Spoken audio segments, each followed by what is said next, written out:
Good evening, everyone. Welcome to Americana, the show where we talk about everything political that's happening in our country. I am Shakia, bringing a Democratic voice of reason. And I'm Willie, bringing the Republican voice of reason. Well, coming up today, we're diving into the role of healthcare and the government. Who's responsible for what? Well, stay tuned. This is Americana.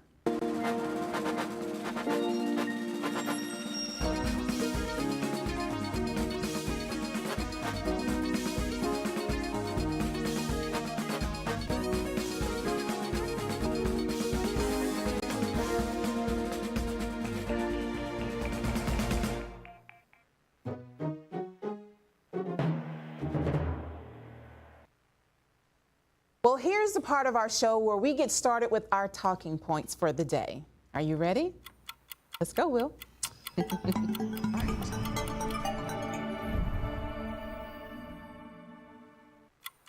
All right, let's get started. So today, it's called Back to the Basics. You ready? Oh. This is Trump's strategy to win the culture war. So we know, you ready? I'm ready. That there are issues with he wants to dismantle DEI. I know y'all. Oof, it's a trigger word. There is 325% increase in DEI spending. He wants to protect women's sports. As I've said before, I know you think we're infatuated with it, but we need to protect women's sports. We don't need to have men out there in the locker rooms. Over 94% of the female athletes are opposed to biological males competing in women's sports. He is defining gender in law, men and women. That's it. Cracking down on fentanyl and fighting censorship. These are all things that are the culture war at hand in the United States. President Trump is taking his head on, and we're going to talk about it. Interesting, interesting. So there's a few things that we'll talk about further. Let's go, I'm ready. But you and I, we've always had opposing views on this, what I'm about to share with you, which is abortion. Okay. Ooh, Mufasa, right? It makes you shudder. But yeah. I read an article earlier that it said that the U.S. has led in more births and infant mortality rates since the abortion bans have gone into effect. And so that statistic actually targets marginalized communities. And you know that I am for us, by us, all the time, every day, 365, right? And so I look forward to discussing with you the health of this country, why all of the culture wars topics that you mentioned only has a viewpoint catered to women. Men aren't necessarily in that equation, but I look forward to discussing that in further detail with you throughout this show. Okay, I'm excited about it. All right, let's get into it. We're going to talk about it. Let's do it, let's do it, let's do it. So let's talk about what you mentioned. When I mentioned about protecting women's sports, that is dealing with the transgender. Men. Men should not be participating. Biological men should not be participating in women's sports. Now, transgender is not a gender, okay? We have male and female. Y'all can write me later. But I just feel like we need to protect women. Now, this is the thing. In the beginning, it was always a cry that President Trump was out there grabbing women's this. He was grabbing them by the labia. And he has issue with women, but here he is wanting to protect women. And now the Democrats are opposing him protecting women, the same people that said that he was against women. So which is it? Is he trying to protect them, or is he out there just trying to grab every woman up in the street? I don't think that'll ever leave Trump. I think he will always be a pervert until he really confesses his sins and get the true help that he needs. He's a narcissist. And so, yes, he built his campaign on talking and targeting about the LGBTQIA community, in particular the trans community. Like I've mentioned before, only 1% of this country identifies as trans, but yet there is so much legislation and emphasis on their rights and what they can and cannot do. I told you last week, or earlier this week, I believe, that there should be a transgender section of sports. I am for that, actually. If they want to have, when I say they, meaning the Republican Party, if you want to have equal rights, why not give them their own section of sports, their own category of sports. We do that for restrooms. So if we do that, then do you not think that's going to open a can of worms? Because, you know, here we are in America that you want there to be equality for black and brown people. So then what if that opened the can of worms and they said, okay, now we're back to black-only sports and white-only sports? I would be okay with that. And you would too, to be honest, because you've always talked about how we don't need people to start our own town. We don't need we people. Don't, but I'm not. You want to go back to Black Wall Street, so would you be opposed to that? I am all for Black Wall Street, but I'm all for Black Wall Street is inclusive in the fact that it is part of the American dream. Now let's talk about abortion. Now you know good and well, Will. Let's go into that. Don't do that, Will. Tell me your statistics about this, because this is what's that's problematic for me, is that this is always tied into or takes away from the essence of this is a child. And you know we have this is our disagreeing point. We've done argued this for months. But why is it that that is not the conversation at hand? Who is going to protect the unborn? Yes, and there's an issue when a woman decides to abort her pregnancy.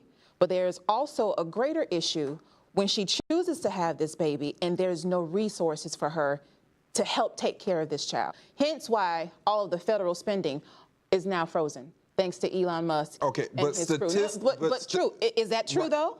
Statistically, what's happening with abortion is individuals who are, I call it free will abortions. No. It's not because they're having complications. No. It is the majority of the individuals who are getting abortion is because they're out there and they don't want to take responsibility. No, baby. That's the first thing. Then the second part to this is what you mentioned about the resources. There are tons of resources for these young ladies, older ladies, whatever, to be able to give birth and have the resources to take care of their child. I'm really trying to be respectful. But I'm being honest. There are resources out there. Okay. But the question is, there are pregnancy centers, and this is what the Democrats are trying to shut down. In fact, I have been part of boards where there are articles, New York Times, that are attacking pregnancy centers for coming out and trying to help these women. So real quick, do you know that there is legislation that's been proposed initially by a Mississippi lawmaker that says that there is an erection, what is it called? Contraception Begins at Erection Act. It is now proposing legislations on a man's penis if he decides to ejaculate without the intent of becoming a father. That's garbage. It ain't going nowhere. We have to take a quick commercial break right after this. It's the hypocrisy for me. But y'all want to legislate a woman's reproductive rights, but yet y'all want to ejaculate freely. That is so crazy. We'll be back, y'all. This is Americana.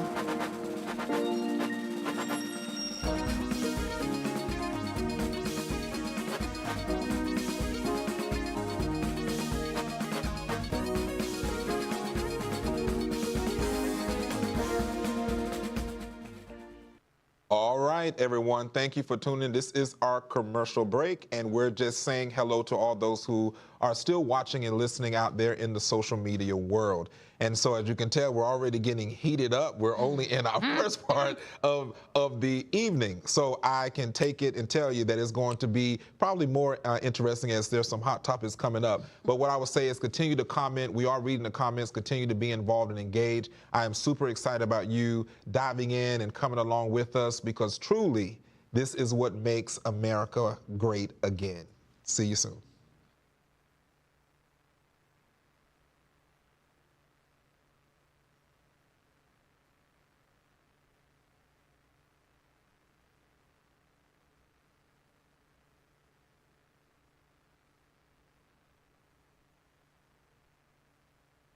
Hey folks, welcome back to Americana. Let's get into point, counterpoint.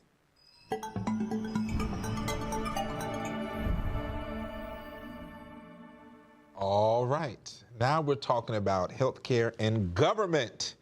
I'm excited about this. So the conversation has been, we're going to go here. The conversation has been, there's wants to be cut in Medicaid and want to be cut. But this is what I dug up. Medicaid reform is needed because it will cut $2 trillion in spending. This does not mean, I remind you, we're talking about waste reduction And it is not service elimination. It's talking about waste, people. And this is the part where Democrats jump in and say, he wants to cut Medicaid. They don't realize that there's a lot of, as we call it, that fat around some of these budget items that causes for us to be with $2 trillion in spending, where we're wanting to expand services that actually help, but where there's things that we can cut, just like any budget. If you're right now, you're writing a budget out for next month, say March, you're preparing, what do? You find out where you can cut back and where you can add to, and that's what he's doing. The second thing is he's protecting seniors. This is all about Social Security, and Medicare remains untouched. Untouched. These are facts. You can go and look at. This is cutting government bloat because Obamacare exploded costs. So we are still seeing the damage of Obamacare. The private sector innovation, I've always said this, it is very important for us to have the private sector because competition in these United States of America is healthy. We do not need a one-size-fits-all type of government or private sector insurance. Lastly, of course, the Dems want bigger government. This has always been the number one thing that the Democrats always speak about is expanding. They want to expand the Supreme Court. They want to expand other judges. They want to expand, spend, and even give themselves a pay raise when they do absolutely nothing but march up and down, as I said, the Capitol and do no work at all. So I think it's disheartening to lie to the American people to make it seem like they're out here trying to save the day when it's actually President Trump and his administration. I think you should take some water because you spewed a lot of hateful things. Go ahead and just take a sip of your water. I will take a sip. Yes, please. I think it's misleading of the Republican Party to distort the truth and wave a flag over here while there is smoke and brimstone that is behind the scenes that's happening. So during the first few days into Trump's office, he signed a number of executive orders that would actually impact healthcare. There's a ton of them, so I had to write them down. Give me a second. So the first thing is the Affordable Care Act. You kind of hinted towards that. I really would be interested to see how in the next few months or even a year or so, the enrollment would look compared to when Biden was in office. When Biden was in office, there was at least, I think, 24 million people who actually enrolled for ACA. Now that Trump has tampered with the deadline for enrollment, that's going to impact a lot of people, which would in return impede on their health care and their needs. Secondly, drug prices for prescriptions. We'll get into that a little later. Artificial intelligence is one that's really creepy to me. I know the Biden administration had implemented this bill that would allow safe and conscious given artificial intelligence to impede in healthcare, but now Trump has actually did away with that. So that's going to be interesting to see how that plays out.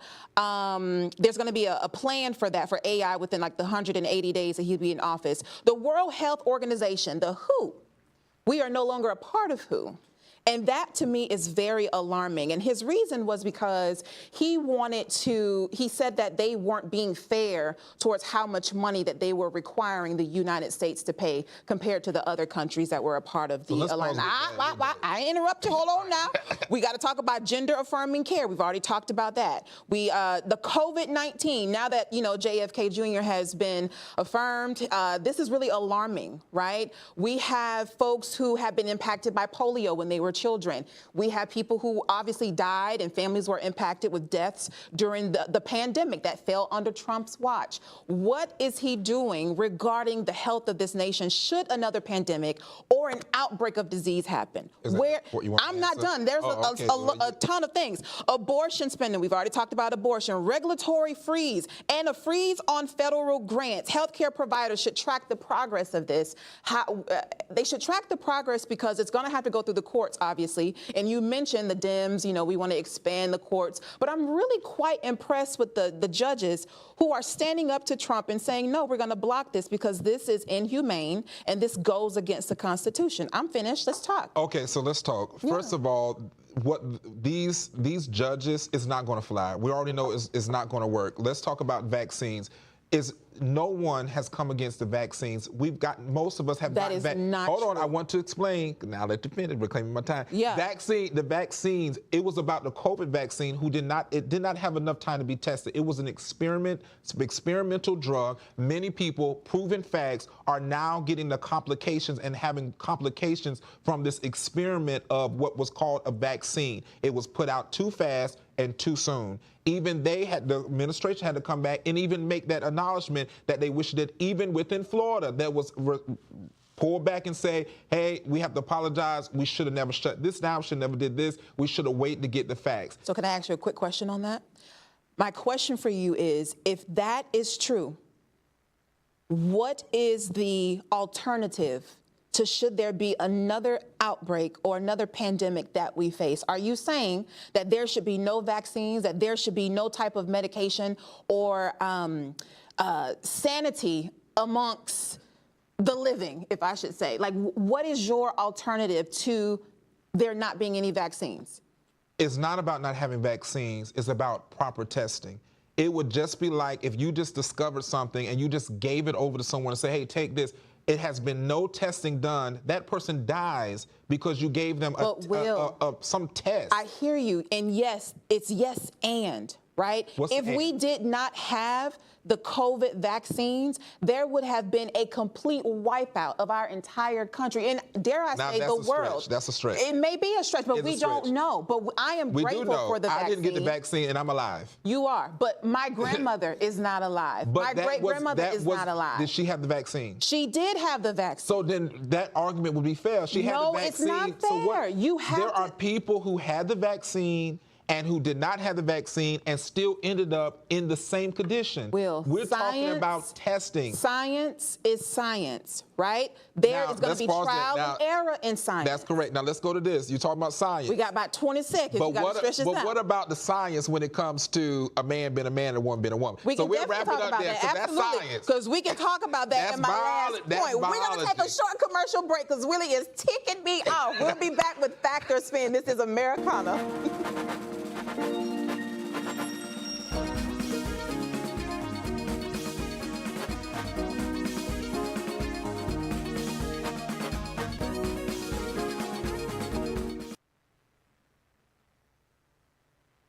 show, and we're already heating up. So anyway, welcome to those that are new viewers coming in. Thank you so much for tuning in to Americana, where we have the Republican and the Democrat perspective. We're going to be fair. We're going to be fair.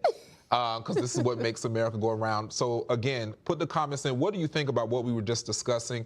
And give your feedback. It's important that we hear from you guys. This is how we're able to move forward and just have that conversation. Again, this is what makes America great again. I'm so excited about us having a bigly move. But nonetheless, y'all, thank you, thank you, thank you, thank you. We're getting ready to get back to the show. Yeah, have a good one.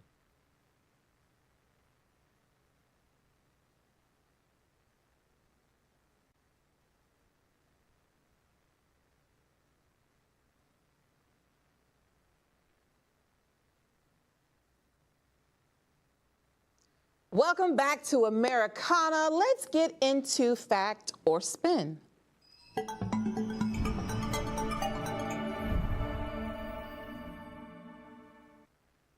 This is my favorite part.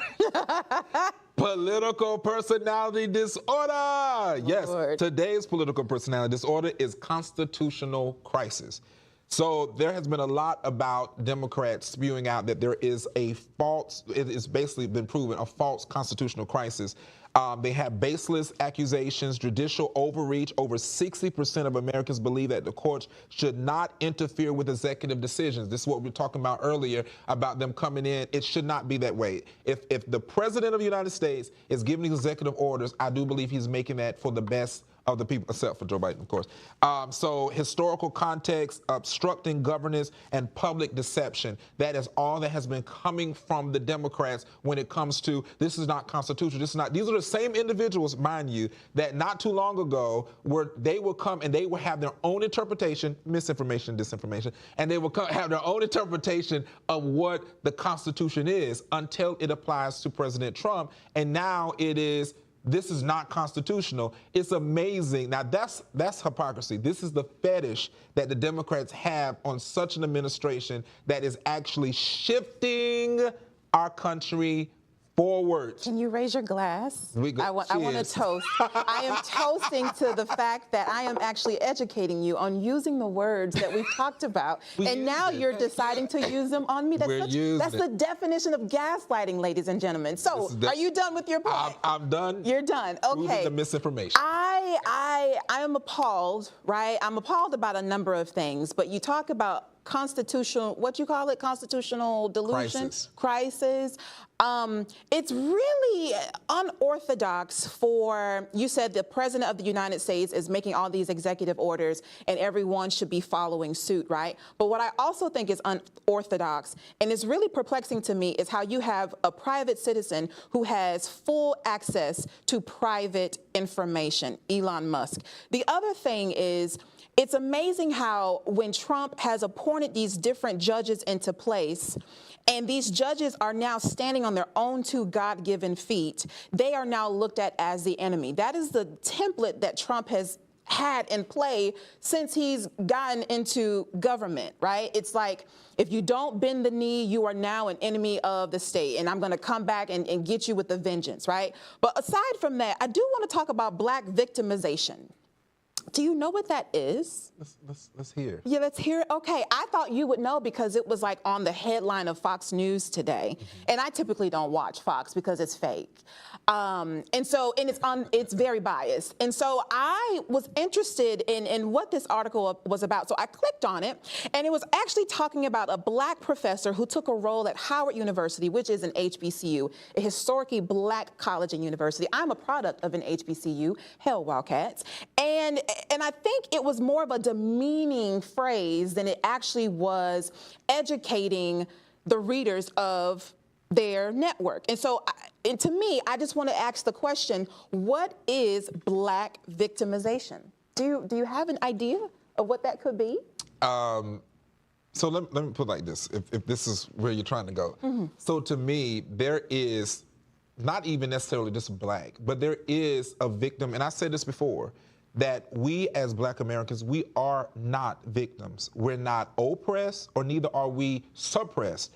We have the opportunities, just like everyone else to go forth. Myself. Willie, do you really believe that wholeheartedly? I have ran for Congress as a Black man in the United States of America. Do you know why you were able to run for Congress?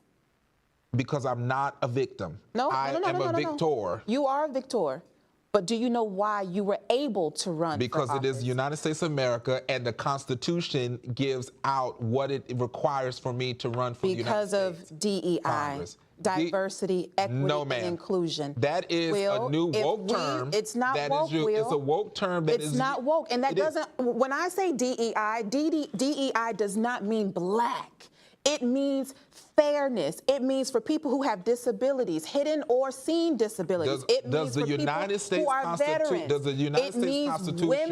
not give that? It outlines a plan. You think that we have to create a whole separate name, title, acronym to represent what we can do according to the Constitution, our state's Constitution, and our United States Constitution? In a world where slavery wasn't a thing, and fairness was at the core of who we were as a country, no, DEI wouldn't have to be an issue. But because we were built, this country actually was built on my ancestors' back, your ancestors' back, the people who own this station.